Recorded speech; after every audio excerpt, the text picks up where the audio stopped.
Why do we say that on Yom Kippur is when we get the Gemar of Chatima of Chaim? Because whereas Rosh Hashanah, until Yom Kippur, we're preparing the vessel.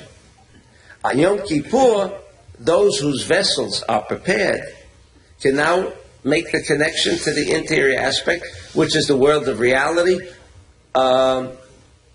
unadulterated, without this mixture of physical. Even the physical aspect of Biná prevents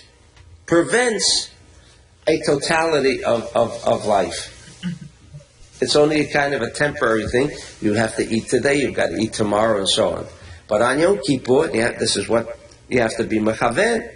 When we're not eating, the aspect of pure raw energy is available. The only problem there would be if you're prepared to handle that kind of energy.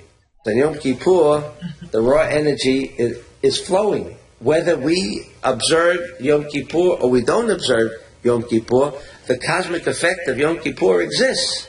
In other words, it doesn't change. It doesn't change whether I'm prepared or I'm not prepared. It's going to flow. It's like the Mashiach coming. We are exposed to tremendous energy.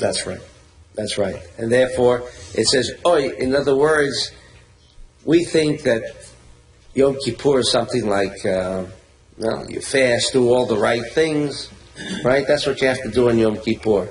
But if internally you're not prepared for it, in other words, the mere fact that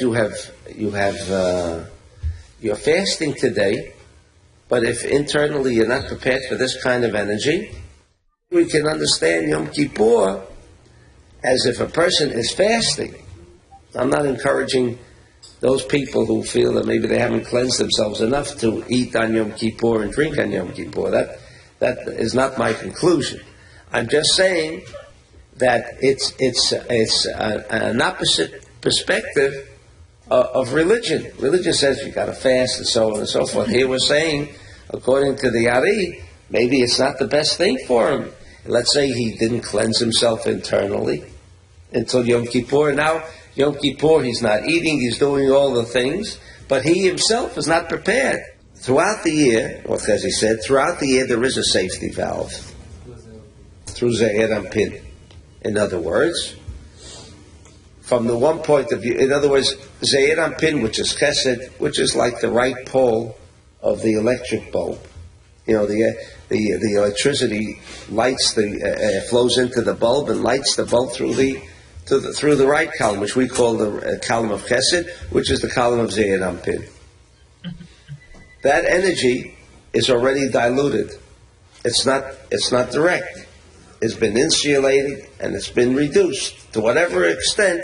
It's not raw, naked energy. Every time electricity comes out, let's say on a physical basis from the power station, the minute it's transferred via transformers, that's what it means. It's being transformed. It's not the same essence as that which flowed out of the energy station. That's called Ze'er Ampin.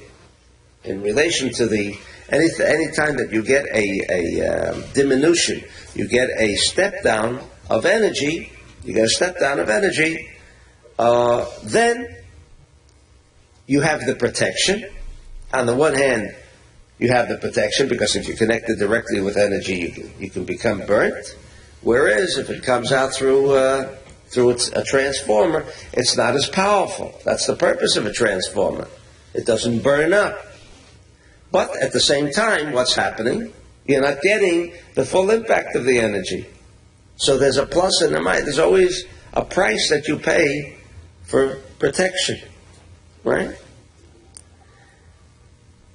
But on Yom Kippur,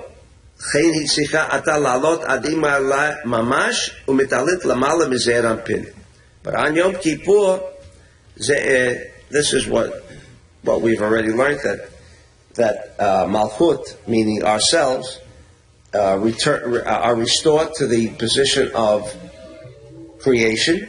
This is what Rosh Hashanah means. Just like before Adam sinned, Adam drew energy directly. That's why Adam would live forever. There would be no death, because he drew and he was protected. The energy wouldn't burn him out. He was totally connected. He wouldn't be burnt out. On Yom Kippur, to ensure that we have a year of total happiness, total briut, total good health, there is no choice but to connect directly to the source of energy. When the body becomes fully energized as it should, then it has that amount of energy which lasts always for 1 year. This process is repeated each and every single year. From Rosh Hashanah to Rosh Hashanah, this is the period that we are to become energized. And what is Yom Kippur? Yom Kippur is where Ze'ir Anpin no longer is this kind of protective covering over this raw, naked energy called Biná. In other words, on Yom Kippur, we are exposed directly.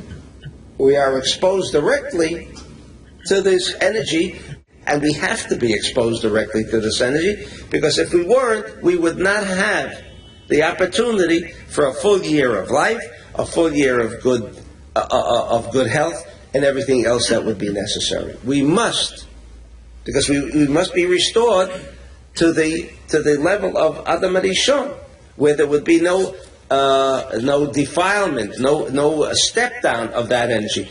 Any step down would mean that the year has to be a step down period of reduced energy. Reduced energy means that klipot can set in, everything else can set in. It would be inevitable that we must suffer throughout the year. And the purpose of Yom Kippur, the purpose of the Creator, was to make manifest His energy so that people should not have to suffer. Yet most people suffer. You ask why? Because the proper connection with Yom Kippur has not been made. Why? Either he's burnt out, or, as I say, if he doesn't keep Yom Kippur, is that better?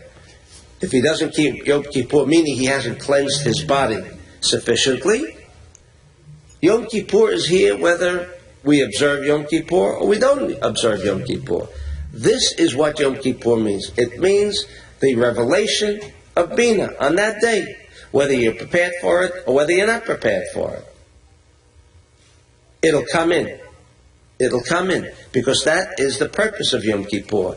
Or not, the person has to die. If he doesn't get a resurgence of energy, then what will keep it from going 1 more year?